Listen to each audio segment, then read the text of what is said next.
Ladies and gentlemen, the proclamation. All persons having any business before this honorable court now draw nigh. Give your attendance, and you shall be heard.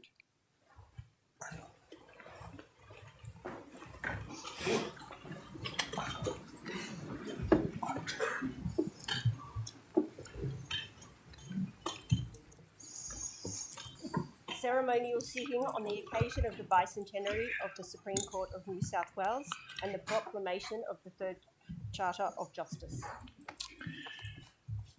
Your Excellency, the Honourable Margaret Beasley, ACKC, 39th Governor of New South Wales and currently Administrator of the Commonwealth of Australia, and Mr Dennis Wilson.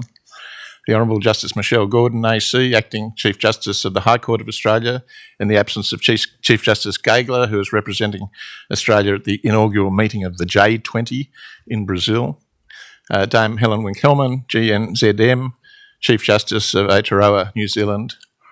The Honourable Sundaresh Menon, Chief Justice of Singapore. Chief Justices of Supreme Courts of all of the Australian states and territories and of the Federal Court of Australia and of the Federal Circuit and Family Court of Australia, each of whom is acknowledged in the printed program. Chief Judges of the Land and Environment Court and the District Court of New South Wales, Chief Magistrate, President of the Children's Court, President of the Personal Injuries Commission and Chief Commissioner of the Industrial Relations Commission of New South Wales. Justices of the High Court of Australia and other courts, including my colleagues on the bench. Former Chief Justice Sir Anthony Mason, former Chief Justice Murray Gleeson, Tom Bathurst, James Allsop and Helen Morrell. Former Justices of the High Court of Australia and of other courts. The Attorney General and Solicitor of the Commonwealth. The Commonwealth Director of Public Prosecutions. The President of the Legislative Council and the Speaker of the Legislative Assembly. The Attorney General of New South Wales, Honourable Michael Daly, and the Solicitor General of New South Wales. Former Attorney General of New South Wales and current Leader of the Opposition, the Honourable Mark Speakman, and other parliamentarians. The Director of Public Prosecutions for New South Wales and the Senior Public Defender of New South Wales. Sheriff Tracy Hall, whose office also marks 200 years today. Former Prime Minister Howard, OMAC-SSI, who spoke together with E.G. Whitlam, ACQC, on the occasion of the Court's 175th anniversary, 25 years today, as it happens. Ms Yvonne Weldon, Councillor of the City of Sydney and Deputy Chair of the Metropolitan Local Aboriginal Land Council. The Chief Executives of the Judicial Commission of New South Wales, of Legal Aid, New South Wales and the Aboriginal Legal Service. The Presidents of the New South Wales Bar Association and the Law Society of New South Wales, and many of your predecessors and councillors. Various faith leaders. Members of the Consular Corps and of the Academy. Members of the legal profession, distinguished guests all. Welcome to this historic bicentennial sitting of the Supreme Court of New South Wales, whose anniversary we mark 200 years to the day since the Third Charter of Justice was thrice proclaimed in Sydney town and Sir Francis Forbes began his distinguished and critical tenure as the first Chief Justice of New South Wales. The Court's original territorial jurisdiction extended up and down the east coast of what was described in the Third Charter as the island of New Holland, and eastward to cover actions of and on British ships and by British subjects in Aotearoa, New Zealand, Otahiti, or, and I quote, any other island country or place situate in the Indian or Pacific Oceans and not subject to His Majesty or to any European state or power, unquote. For reasons of deep respect, recognition of past injustices, and in an institutional spirit of support and unity, this ceremony must begin with an acknowledgement of country which extends beyond the Gadigal, the original custodians of the lands and waterways immediately surrounding this court, to all Indigenous peoples, both in and beyond the border of what is now the state of New South Wales, whether they be present in court, are watching on the live stream, or who read or see reports of these proceedings. It is a melancholy fact from which we cannot and should not hide that on the 14th of August of the same year as this court's foundation, 1824, Governor Brisbane literally suspended the rule of law and mandated the, and I quote, use of arms against the natives, declaring martial law to be in force in all the country westward of Mount York. That was the land of the Wiradjuri people. Many died in that conflict, with perpetrators on one side protected by the declaration of martial law, which lasted for almost 4 months that year. To acknowledge this temporal coincidence with this court's foundation is both historically accurate and intellectually honest. In that context, it is not only symbolically significant, but a deeply generous gesture for a proud Wiradjuri man and member of the New South Wales Bar, my friend Mr. Andrew Smith, to have accepted my invitation to deliver an acknowledgement of country at this historic ceremony. I now call on him to do so. Mr. Smith, do you move? Mandangua, thank you, Your Honour. I so move. As is customary and culturally appropriate, I begin by acknowledging the Gadigal people of the Eora Nation upon whose land we gather today. I acknowledge their elders past and present. As at 1788, there are said to have been approximately 68 First Nations language groups within the modern territorial confines of the state of New South Wales. I acknowledge all First Nations and First Nations people who are resident and or descend from the First Nations whose land is within the territory of New South Wales, and extend that acknowledgement to all Aboriginal and Torres Strait Islander people of this island continent. I also acknowledge their elders, past and present. I acknowledge my First Nations brothers and sisters who are present in this court today, as well as those who are viewing this ceremonial sitting online. Sovereignty was never ceded, always was, always will be Aboriginal land. I also acknowledge the judges of this honourable court and the plethora of distinguished guests from Australia and abroad who are present today, whether in person or virtually. On a day such as today, marking an anniversary of such significance as 200 years, before I yield, I take this opportunity to make some brief observations. It is an achievement of great magnitude for an institution of any kind to have existed and continued for 2 centuries. It is no easy feat to do so. The indiscriminate variables of change, chaos and upheaval are constants in the complicated collage of events that constitute human history. In order for institutions to survive, let alone thrive, they must be respected by the communities in which they exist. Degradation and decay of that respect can be fatal. Instrumental to maintaining respect, an institution must remain agile and attuned to changing attitudes and beliefs of the community in which it exists. On occasion, an institution must be prepared to be a progenitor or protagonist for those changes. This court's engagement and approach to First Nations people is an example of this court's demonstration of its capacity to evolve and adjust. In 1836, Justice Burton in Murrell opined that the Aboriginal natives of New Holland, Australia, are entitled to be regarded by civilised nations as free and independent people. However, the various tribes had not attained at the first settlement of the English people amongst them to such a position in point of numbers and civilisation, and to such a form of government and laws as to be entitled to be recognised, and so many states governed by laws of their own. Such reasoning, one would hope, would ordinarily, in this case, be unlikely to withstand scrutiny in a court of such as this today. Rather, it is now more than ever an accepted historical, anthropological, archaeological and legal conclusion that First Nations people of Australia have for tens of thousands of years maintained systems of traditional laws and customs that indelibly connect them individually, collectively and spiritually to the lands and the waters of their respective ancestors. That connection cannot and will not ever be broken. The invitation of the Chief Justice to speak today at this auspicious event stands in stark contrast to earlier times, up to 1876 in New South Wales, when a First Nations person was not considered competent to give evidence as a witness at a hearing before this court. The absence of evidence from First Nations people meant to this day there remains shadows on many hills and valleys of this continent, being the spirits of First Nations men, women and children, whose lives were taken and for whom justice was never done.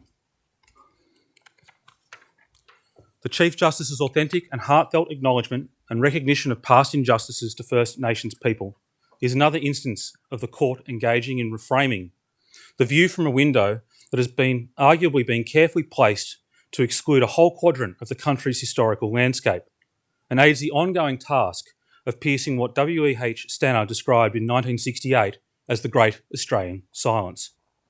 By its actions, this court demonstrates its agility and capacity for change to better reflect the community it serves. Equally, it gives reason for confidence in those First Nations and First Nations people that come to this court that they will obtain a fair hearing and the hope of just outcomes. As the court enters its third century, the prospect that the court's checkered history of engagement with First Nations people will continue to be relegated to a relic of the past and be replaced by a mutually beneficial and brighter future for all involved grows. In the coming century of this court, as it continues to thrive and grow from strength to strength, it is sincerely hoped that the disproportionate interactions of the court with First Nations people in the criminal justice system will decrease. A further modest aspiration is that the court will see the appointment of First Nations people amongst its ranks as judicial officers.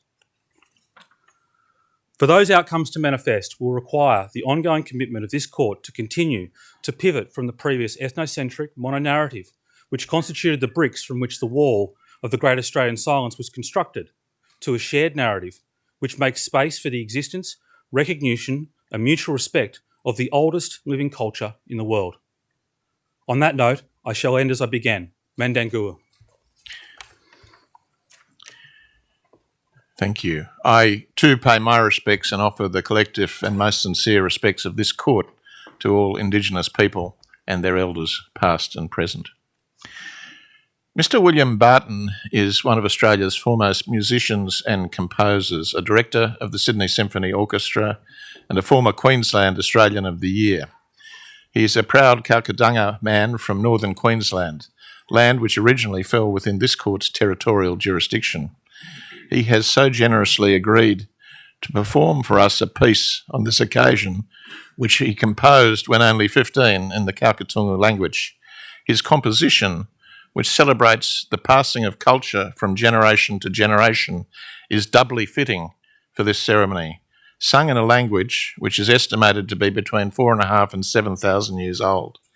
It both reminds us of what we mark today in terms of the handing down of traditions, but also, and rather more profoundly, it speaks to the longevity and beauty of far, far older traditions, culture and customs of Indigenous people on this island continent. Ladies and gentlemen, Mr. William Barton.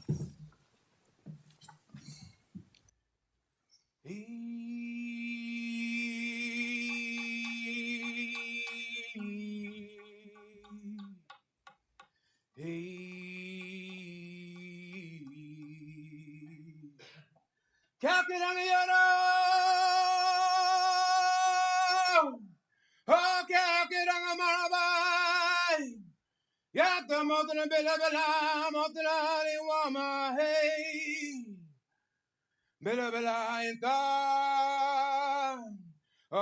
bela bela muti Yatta motna bela motna ni wama hey Mama mama mama mama ni wama hey Mama mama mama mama ni wama hey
Thank you, William. None of us will ever forget that performance. The third Charter of Justice was described by the great Australian legal historian Dr. J.M. Bennett as the instrument that redeemed the colony of New South Wales from its earlier destiny as a mere oubliette for British felons.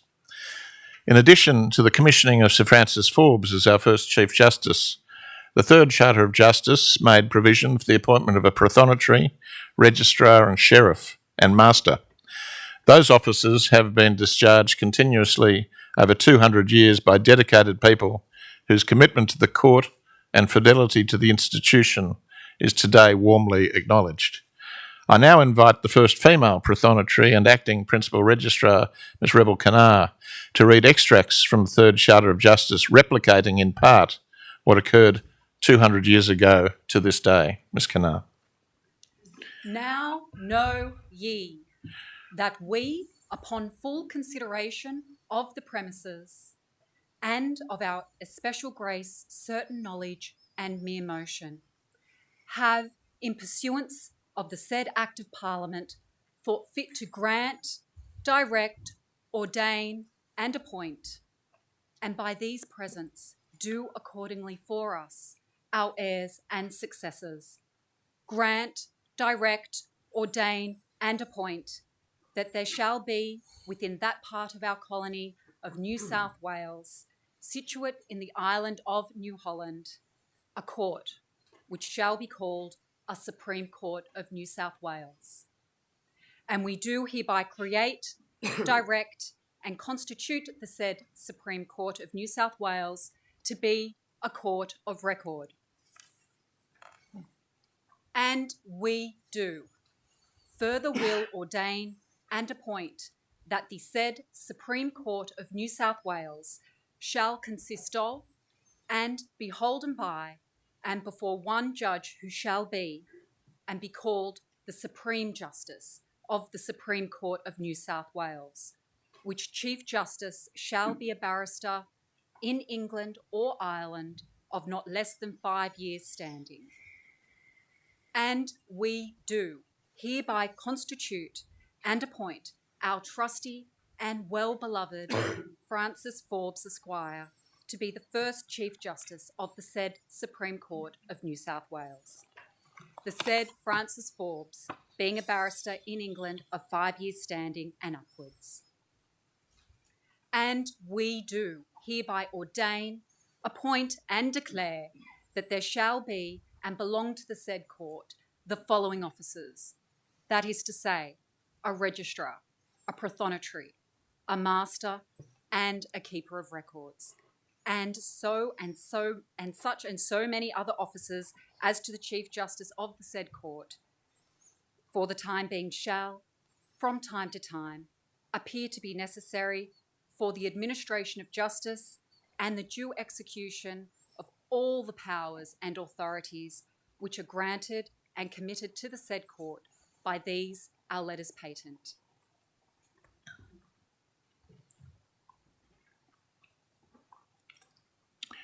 We will now hear addresses from the Attorney-General on behalf of the Government and People of New South Wales, the Honourable Michael Daly, then the President of the New South Wales Bar Association, Dr Ruth Higgins, Senior Counsel, and then the President of the Law Society of New South Wales, Mr Brett McGrath. Mr Attorney. Thank you, Your Honour. May it please the Court, may I begin by acknowledging the Gadigal of the Eora Nation and pay my respects to Elders past, present and emerging, and acknowledge all First Nations people in attendance today. Can I thank Andrew Smith and Mr William Barton for the historic and moving role they have played in this sitting today, for reminding us of the deep and beautiful and not so beautiful history of this land, and for reminding us on this day where we celebrate the rule of law that sovereignty was never ceded. Of course, I acknowledge the many special guests that you've already acknowledged here this morning. It is a great privilege to speak on behalf of the government and the people of New South Wales as Attorney-General. The historic moment that we celebrate and commemorate today is rightly regarded as one of the most important dates in the history of the state of New South Wales. Indeed, Your Honour, in the history of this nation. It is not overstatement to contend that the creation of a Supreme Court in the fledgling colony of New South Wales in 1824 was, in many ways, one of the most significant steps in the evolution of our own Australian-style Western liberal democracy. It's important to consider not only how far we've come in that time, but to reflect upon certain milestones in that journey. New South Wales began as a dumping ground for the dislocated, disenfranchised, miserable underclass of an unfair Georgian England, with more than a fair smattering of Irish political prisoners as well. At the time, Earl Bathurst summed up the attitude of the mother country towards her young colony when he argued that being sent to New South Wales was, and I quote, intended as a severe punishment and was an object of real terror to all classes of the community. So how did it come to be that this geographical outpost of real terror acquired an institution that was to become a constant guardian of the rule of law? Well, through concentrated efforts of a small but influential few that brought about what we celebrate today as the Third Charter of Justice. None of the judicial institutions created by the First and Second Charters of Justice during the early years of colonisation endured. In 1787, the First Charter of Justice established a separate civil court and a court of criminal jurisdiction overseen by a deputy judge advocate and 6 military officers, many of whom had little or no legal training.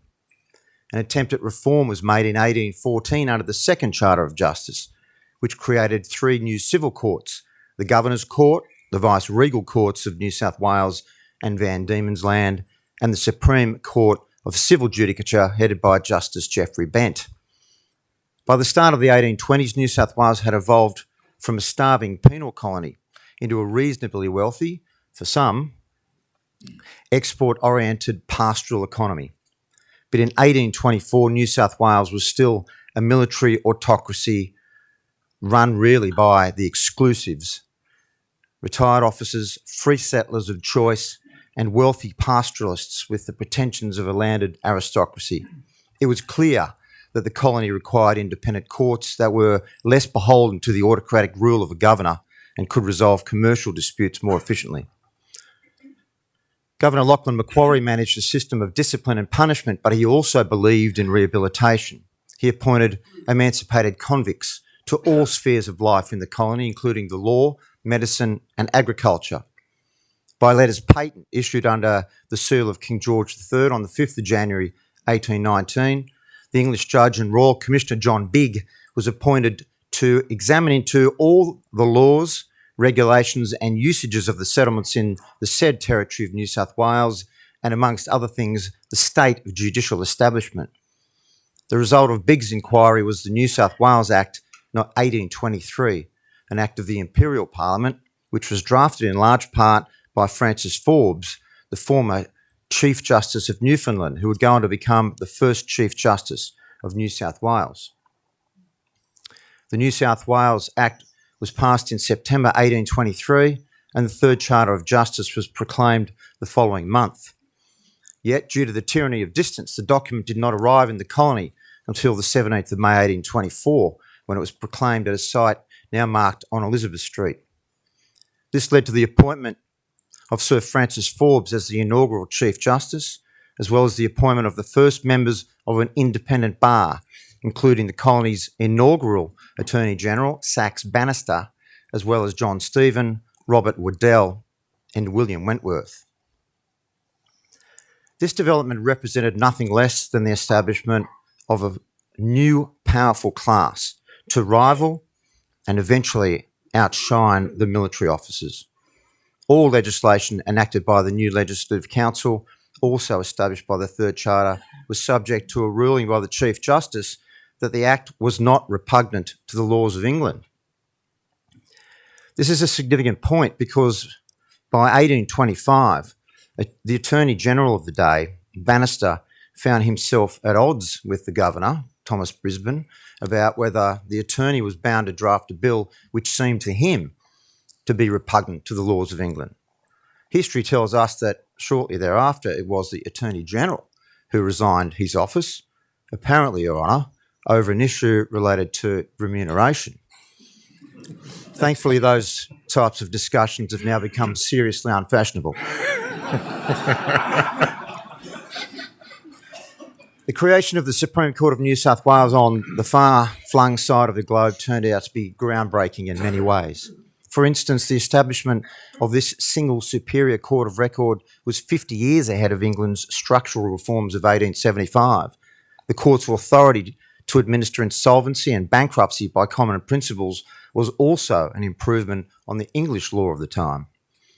Chief Justice Forbes' court rejected an early push by barristers for exclusive right of audience. And it's somewhat startling to realise that some judges of the day even toyed with the idea of recognising Aboriginal law. Indeed, while the High Court of Australia has occupied the pinnacle of our judicial hierarchy since 1903, it was during the early history of the Supreme Court, through judgments such as the Crown and Lowe in 1827, the Crown and Ballard in 1829, and the Crown and Murrell in 1836, that English criminal law was applied to our Indigenous peoples. One of the most remarkable achievements during the court's first 50 years was Attorney-General John Hubert Plunkett's struggle, of which you've spoken about recently, Your Honour, in great detail. His personal crusade, in fact, in seeing through the prosecutions of those responsible for the 1838 Mile Creek massacre of innocent Aboriginal people, largely women and children, a stain on our nation.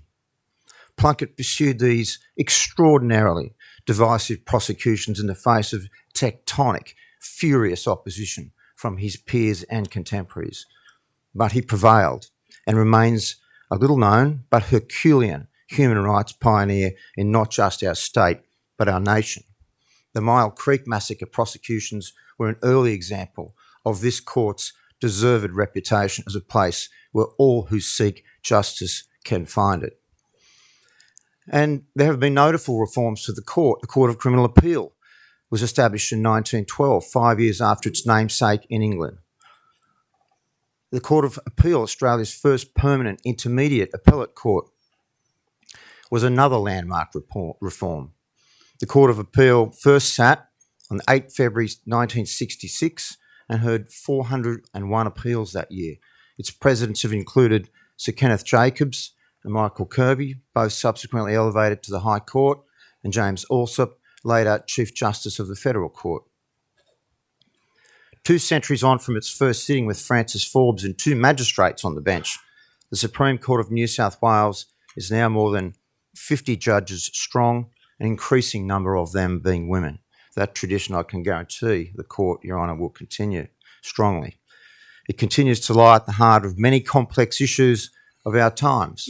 As recently as 2021, there was former Supreme Court Justice, now High Court Justice, Robert Beach-Jones, who at the height of COVID, a crisis, dismissed legal challenges to health orders requiring COVID-19 vaccinations for workers in New South Wales, saying the approach taken by the then Health Minister was very much consistent with the objects of the Public Health Act. Yet another demonstration of the court's ability to act decisively and coolly for the greater good in the face of public debates fuelled by high emotions and human fear and uncertainty. In conclusion, I'd like to reflect on the opening of this Law Courts building on 1 February 1977, when then Premier Neville Wran QC, who loved the law and was a masterful exponent of it, described the Supreme Court of New South Wales as the visible embodiment of the essence of the law, growth, change, and progress within continuity. He said, "It is now established physically and symbolically where it has always been, in the historic and living heart of the history of New South Wales and Australia.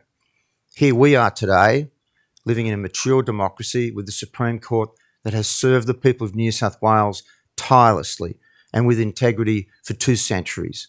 It is recognised as one of the great common law courts of the world and deserves its reputation as the constant guardian of New South Wales.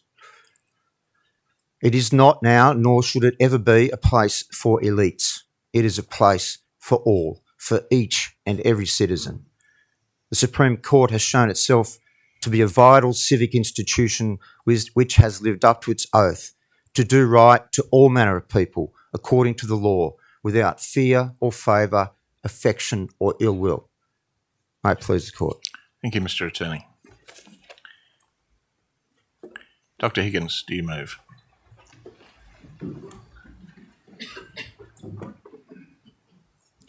May it please the Court. Chief Justice, Your Honours, distinguished guests, I too acknowledge the traditional owners. I especially acknowledge that for many millennia before the New South Wales Act passed on the 19th of July 1823, a mosaic of Indigenous legal systems mapped this continent. To speak on this occasion of the inception and development of our current institutional forms is only to reinforce that the first participants within legal practices and systems in this country were Aboriginal and Torres Strait Islander individuals. With the passage of the New South Wales Act, British systems of law intruded into this land. On the 17th of May 1824, Sir Francis Forbes was sworn in as Chief Justice of the Supreme Court.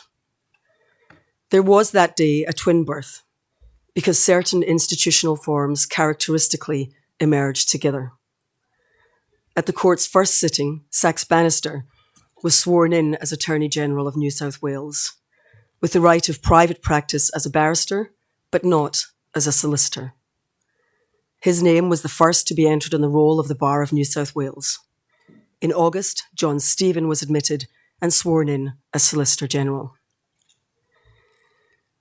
The common law system transplanted into New South Wales under the 1823 Charter of Justice bore not only a Norman legal legacy, but also traces of an English professional structure that had developed over some centuries.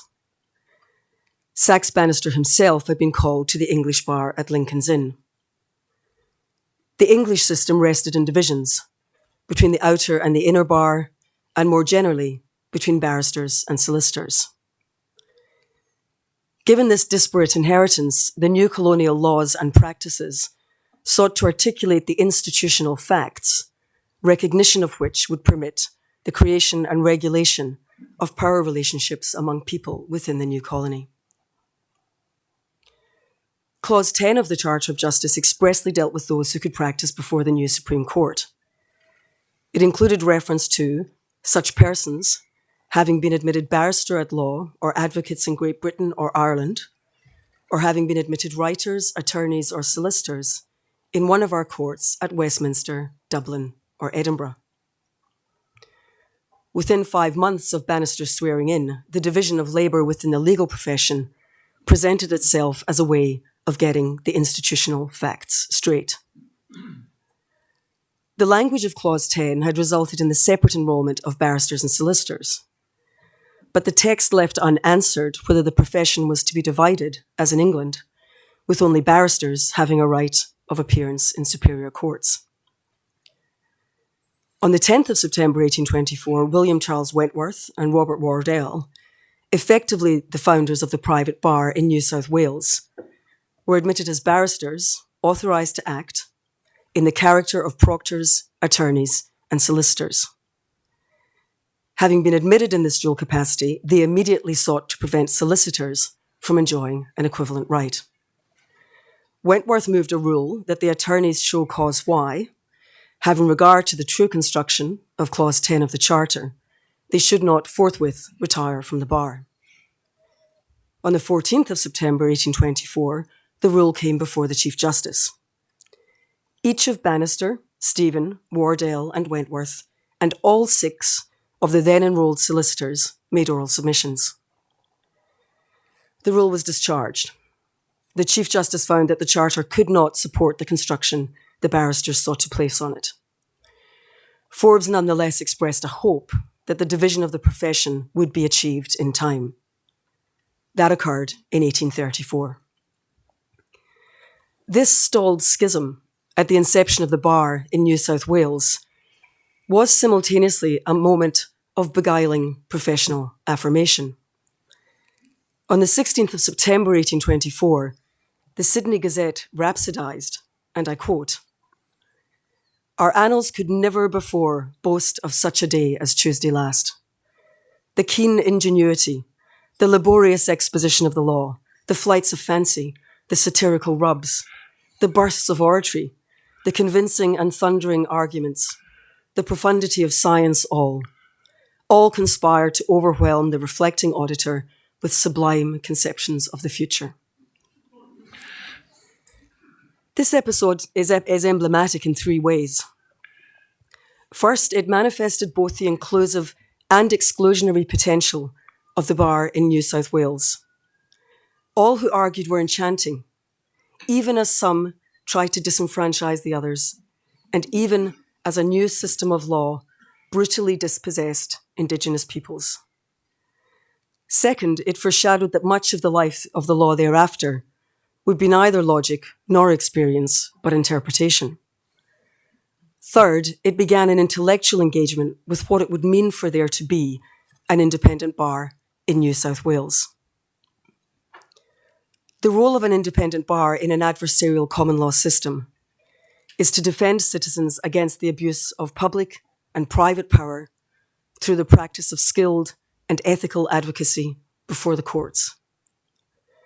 The role of the barrister is to achieve and maintain intellectual confidence, ethical courage, honesty of thought, and clarity of expression, and a way of being and seeing in the world that can reconcile at all times her fiduciary duty to the client and her duty of candour to the court. On his retirement as Chief Justice in 1933, Sir Philip Street acknowledged the assistance he had received from, and I quote, "sound argument by members of an able and upright bar." Those were words earnestly spoken in the midst of the Depression and circumstances of great social uncertainty.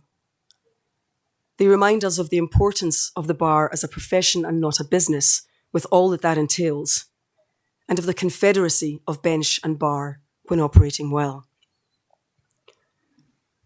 Through the slow course of the 2 centuries that followed Wentworth's failed rule of 1824, the New South Wales Bar has established itself as the largest independent bar in Australia.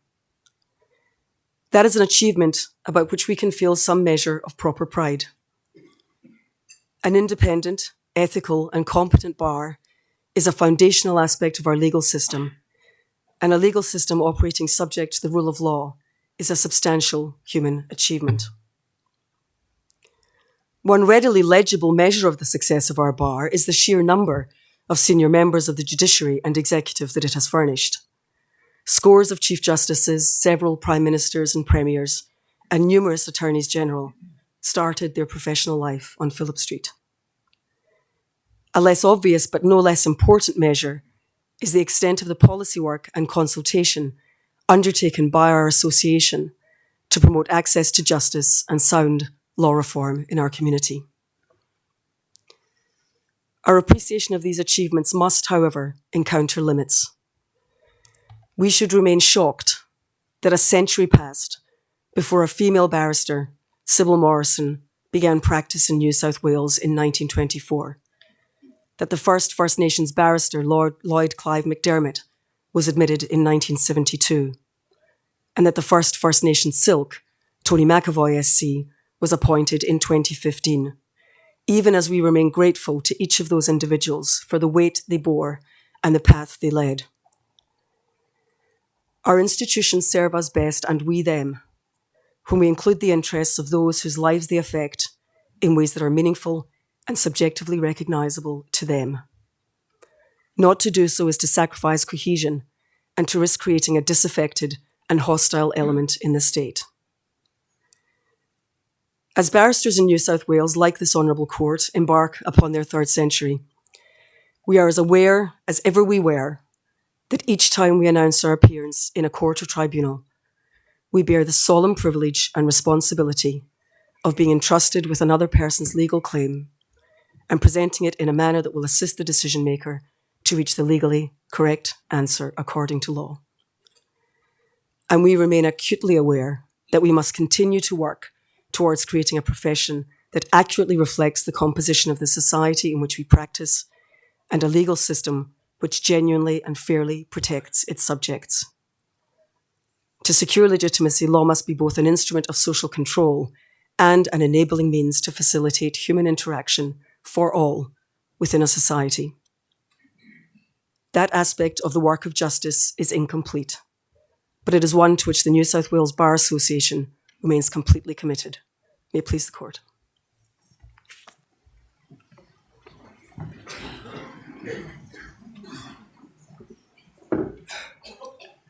Mr McGrath, do you move?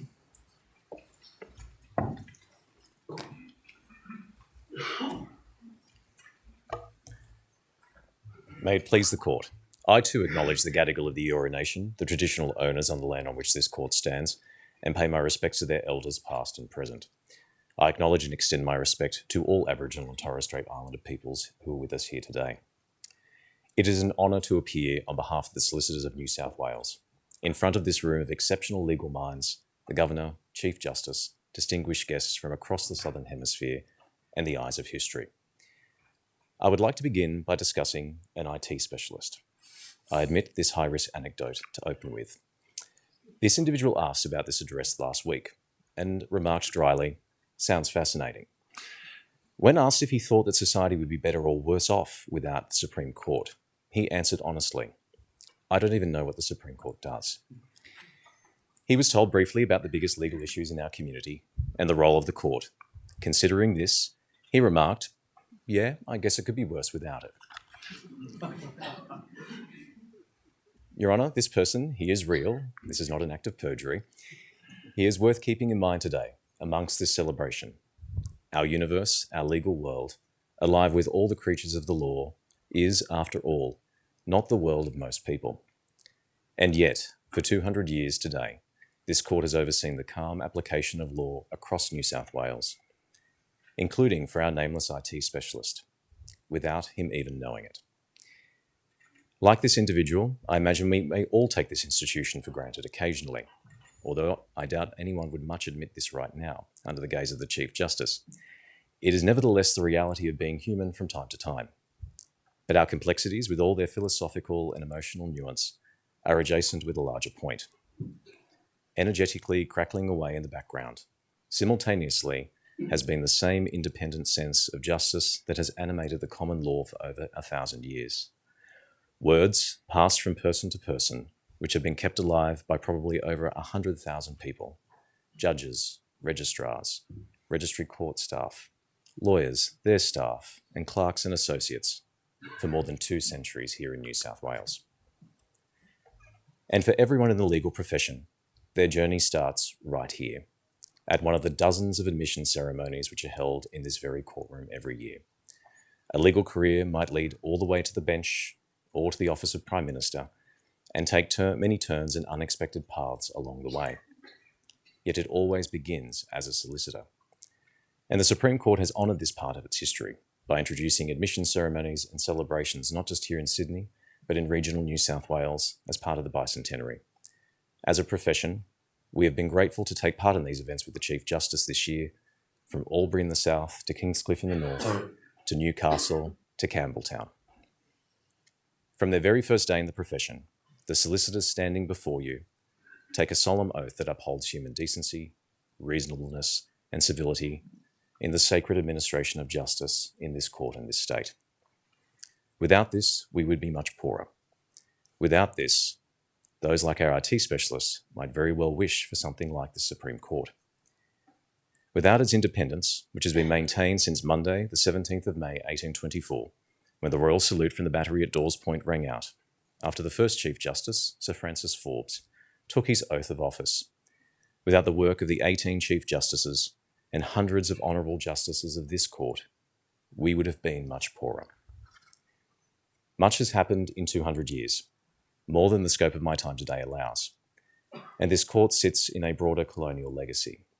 Those wider consequences for the Aboriginal peoples who lived here for 500 or 600 centuries, possibly more, are frankly deeply disturbing.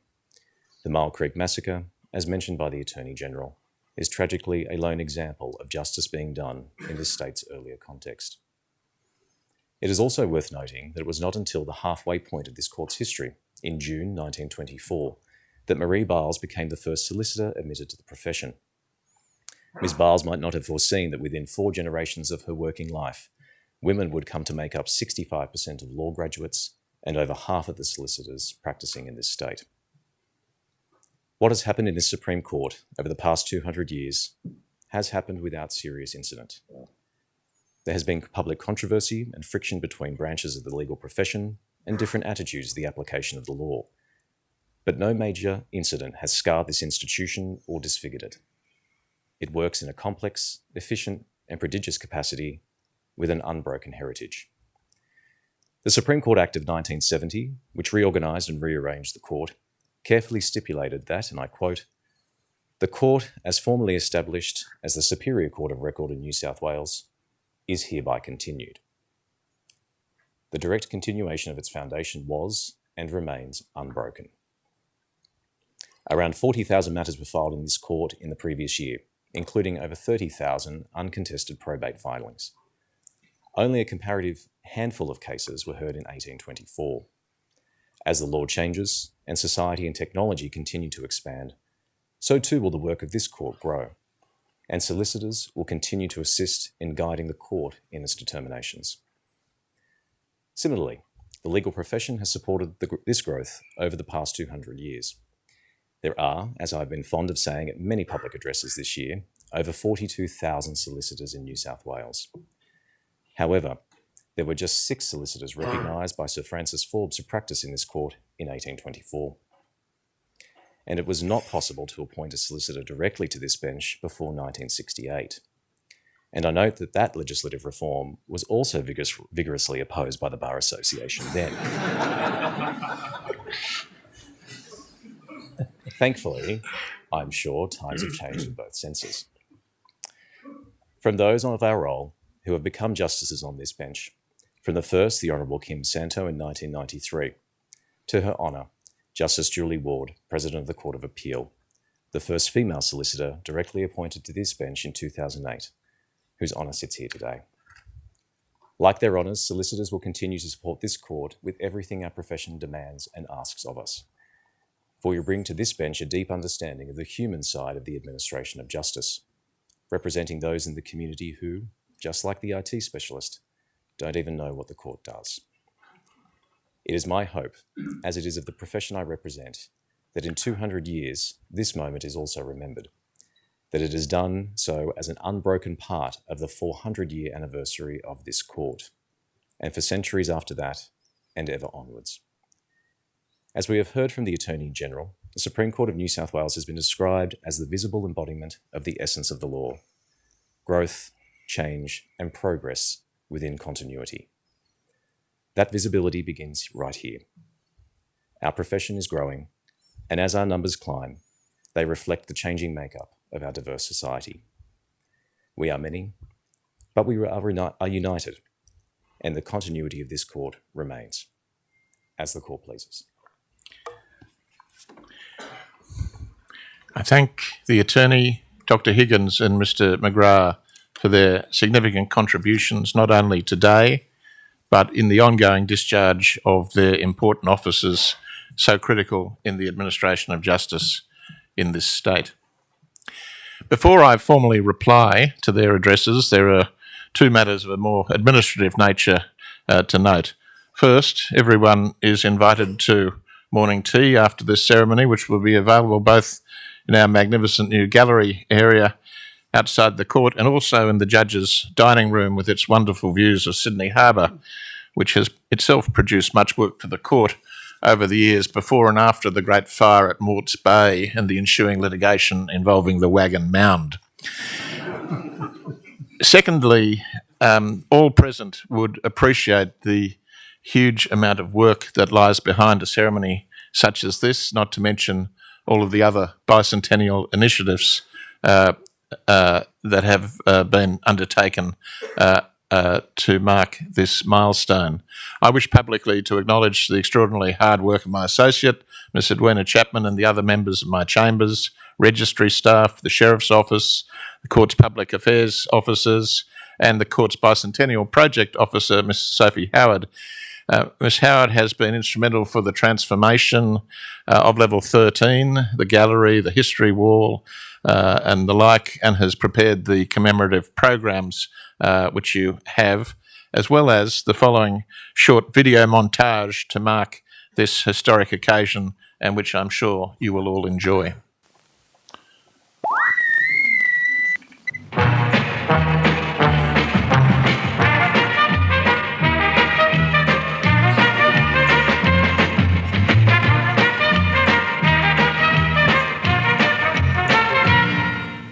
At the northern end of Hyde Park in Sydney, in the shadow of the city's rising skyscrapers, stands Australia's oldest cluster of colonial buildings. Cheek to cheek with St James, and almost as old, stands the original Supreme Court of New South Wales. Since the courthouse was opened in 1827, it's been the focal point of Sydney's legal precinct.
In Sydney, the State Governor opened the 12th Biennial Legal Convention of the Law Council of Australia.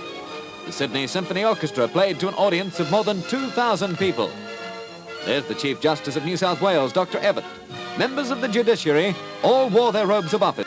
A colourful opening to a legal convention which has drawn top lawyers from all parts of the world.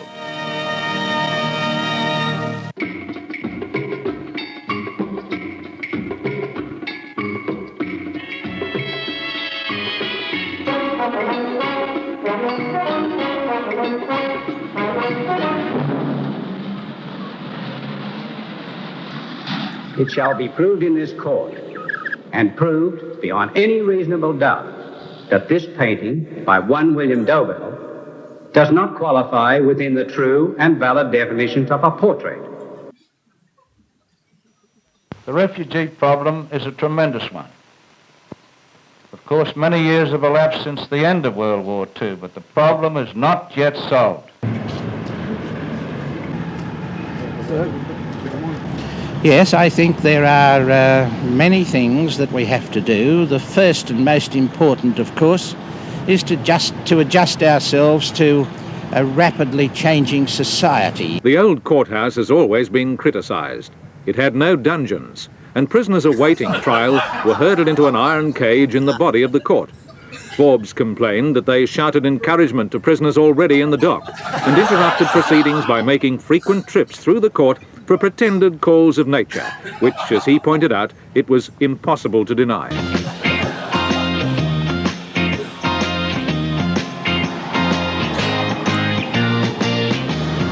A unique family record is held by Sir Philip Street, Chief Justice in the 1920s and 30s, his son, Sir Kenneth Street, Chief Justice in the 50s, and his grandson, Lawrence Street, soon to become the 14th Chief Justice. The state government filled another top job today. The retiring Chief Justice, Sir Lawrence Street, is to be replaced not from his colleagues on the bench, but directly from the bar. The state's top jurist is to be Murray Gleeson, who, at the age of 49, has proved himself one of Australia's most skilled QCs. Whether or not the judges are in step with public opinion, Justice Spiegelman says the very existence of discretion in sentencing is an essential component of the fairness of the judicial system in Australia. The state's new Chief Justice says there's a crisis of confidence in the criminal justice system. There are few people as much in touch with the realities faced by victims, accused and convicted as are the judges of the criminal courts. They're in the thick of it every single day. Inevitable, of course, that there should be emphasis today upon the age-old values of the law, which have been established and have affected the practice of the law here for 150 years. It is a time for appreciating traditions and for looking back with gratitude. The old courthouse could still be there when the Supreme Court is celebrating its 300th anniversary. The court will now adjourn.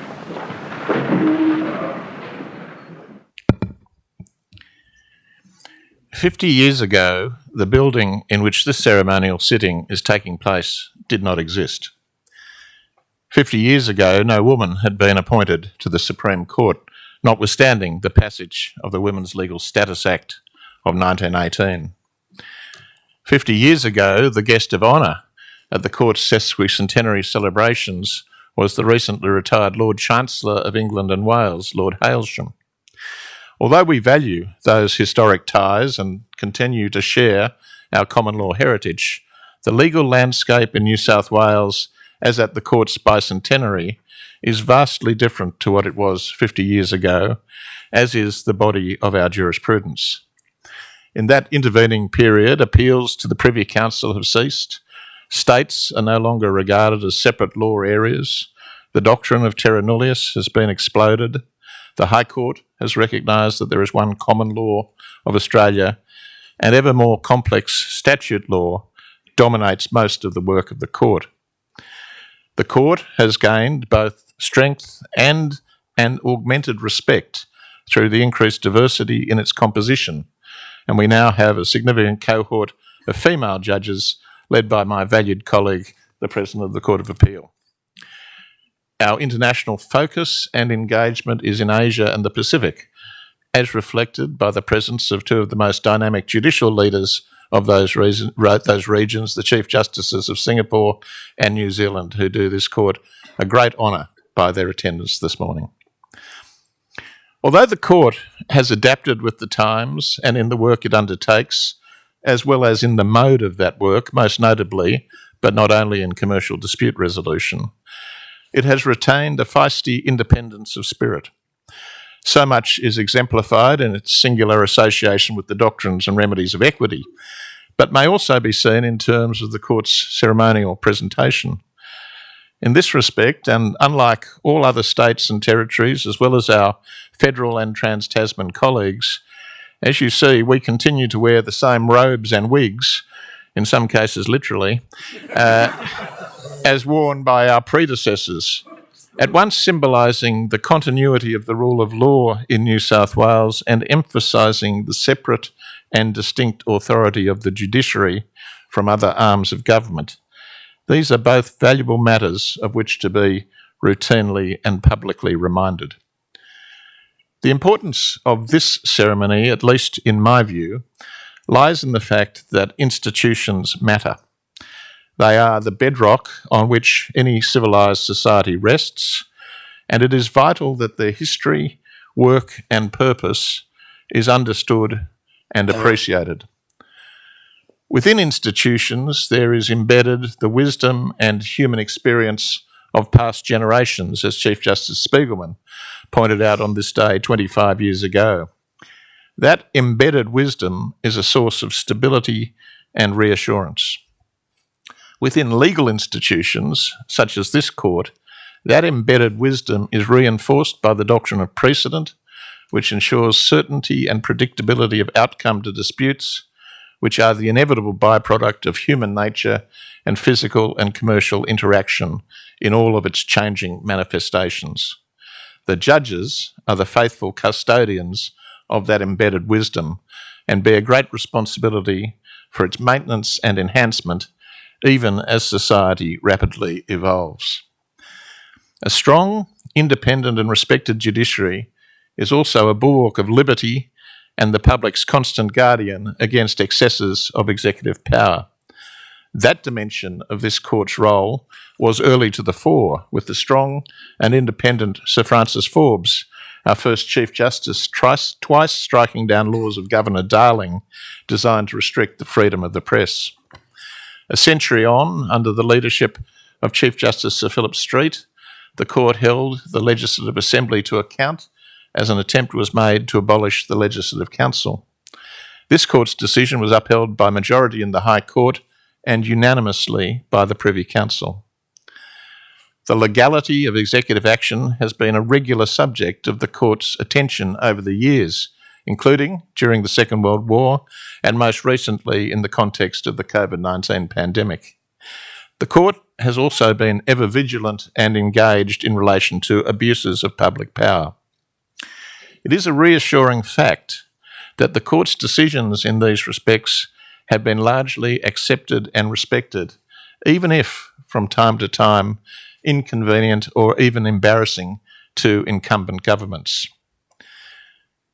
The court has itself been a witness to, and in part an agent for, great societal change over the decades, such as in respect of women's rights to property, custody and status, and the huge changes wrought by the arrival of electrically powered machinery and motor vehicles with the concomitant rise in personal injuries and industrial accidents. Most recently, its docket has seen it dealing with thousands of cases of historic institutional sexual abuse, as well as class actions designed to facilitate access to justice. The court has also been the venue for a host of cause célèbres, which have captured the attention of the colony and then the nation. Nowadays, the advance of technology has again allowed certain cases, including in this court, to be broadcast at large to an apparently interested public. What animates and has animated the living institution that is the Supreme Court of New South Wales over the past 200 years are the people who participate in its daily life, a matter to be kept uppermost in our consideration as we confront the challenges and potency of artificial intelligence. Those people include, but go well beyond, its judges and registrars. They include the staff of and associated with the court, so important to the administration of justice that they too were expressly referred to in the Third Charter. The people of the court extend, of course, to the lawyers, barristers and solicitors, who themselves belong, by symbiosis, to the institution as officers of the court, forever bound by the oaths or affirmations solemnly rendered on their admission, more often than not, in this very courtroom. They include the jurors, who on a daily basis bring to the court their humanity, common sense and life experience, and conscientiously strive to reach a verdict in the most serious and invariably distressing of criminal cases. And perhaps most importantly, the people of the court include the witnesses and litigants, whose cases are for them of the greatest personal significance, affecting their liberty, livelihood, status, family, property, and or financial well-being.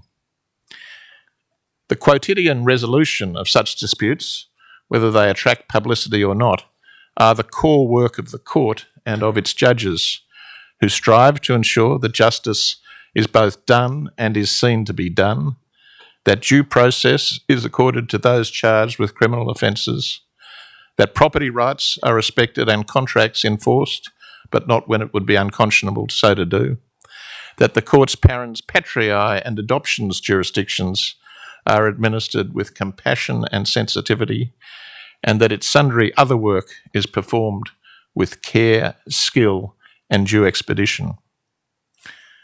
All the people who have populated this institution over its first 2 centuries, from judges to practitioners to litigants, have brought and continue to bring their essential humanity to the work and operation of the court, and their talents and interests have often extended well beyond the immediate practice of the law. One future Chief Justice presided over the General Assembly of the United Nations between 1948 and 49, when the Universal Declaration of Human Rights was proclaimed. Another was the inaugural President of Law Asia. A President of the Court of Appeal was a special envoy for the Secretary General of the United Nations and was and is a globally admired campaigner for human rights and champion of law reform. A Chief Judge at Common Law sat with distinction on the International Criminal Court. Others sat on or were involved in the work of war crimes tribunals in the aftermath of the Second World War and other commissions of inquiry. A solicitor of this court was President of the World Bank for over a decade and was also appointed a special envoy to the Middle East. One judge became a famous and acclaimed composer, even as he lost his hearing, not unlike Beethoven, a name we associate with an age long past, but whose Ninth Symphony was in fact first performed in Vienna within 10 days of this court's first sitting. Another judge became a world-renowned philosopher, and there have been countless scholar judges, including Sir Frederick Jordan, our ninth Chief Justice, whose works educated an entire profession. The reach of later scholar judges has extended throughout Australia and the common law world. Another solicitor of the court, waiting for work, wrote of a jolly swagman camped by a billabong.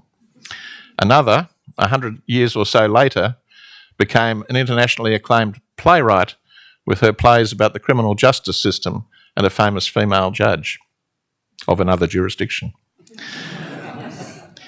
Others, including perhaps our finest first law officer and the very first Queen's Counsel, John Hubert Plunkett, as well as Justices Hal Wooten, Peter Hidden, Jim Wood, John Baston, Michael Slattery and Dina Yahya, have been particularly astute to the injustices sustained by Indigenous people and have sought to do something practical and meaningful about those injustices, as have those involved with the Aboriginal Legal Service, Legal Aid and the Public Defender's Office, whose important work I acknowledge. Judges of the court have become Governor-General and governors of this state, and our Governor-General designate is an officer of this court and a former tipstaff, no less. Some 6 barristers and solicitors of this court have become Prime Minister. 8 have become Premiers of New South Wales. A 3-time Premier, Sir James Martin, became our 4th Chief Justice, and it was he who, perhaps because of the insight derived from his premierships, identified the court more than 150 years ago, and I quote, as the appointed and recognised tribunal for the maintenance of the collective authority of the entire community, with, quoting, every new law made by the legislature coming under its care and relying upon it for its application. It is to respected civic institutions that citizens and society look for reassurance in times of great unrest, uncertainty and anxiety. And there is no doubt that we presently find ourselves within such times, both globally and domestically, with diverse concerns relating to social harmony and cohesion within our own community, despair at the scourge, tragedy and extent of domestic violence, alarm at the rate of and limited action with respect to climate change, the unresolved psychological sequelae of the pandemic, as well as a simmering apprehension about the potentially existential challenge of artificial intelligence and the increasing agglomeration of power of a small number of multinational social media behemoths. More generally, the phenomenon of truth decay about which I've recently written is democratically disconcerting. Much has been said in recent years about the slide in public respect for certain institutions both here and abroad. Our system of independent justice cannot be exposed to such corrosion and loss of respect. It is vital that the work and the role of independent courts and judges is and continues to be understood and valued in our community and by our governments. Fostering that understanding and respect through institutional education and public outreach has been the essential focus of the Supreme Court's celebration of its bicentenary. Over its long history and sitting throughout the state of New South Wales, the Supreme Court has, I believe, earned the great respect of the community it serves and has won a reputation that extends beyond its borders. That is a tribute to the unstinting dedication, skill, and public service of the current and previous judges of the court, many of whom are present with us today. My role and responsibility, and that of my colleagues, is to continue to earn and maintain that respect of and from the community. In that context, no Chief Justice could hope to have, and no court or community which it serves could have, a finer cohort of judges as we have here in New South Wales in 2024. Their work is typically solitary, unrelenting, and carries huge personal responsibility, which they daily discharge with equanimity and great skill.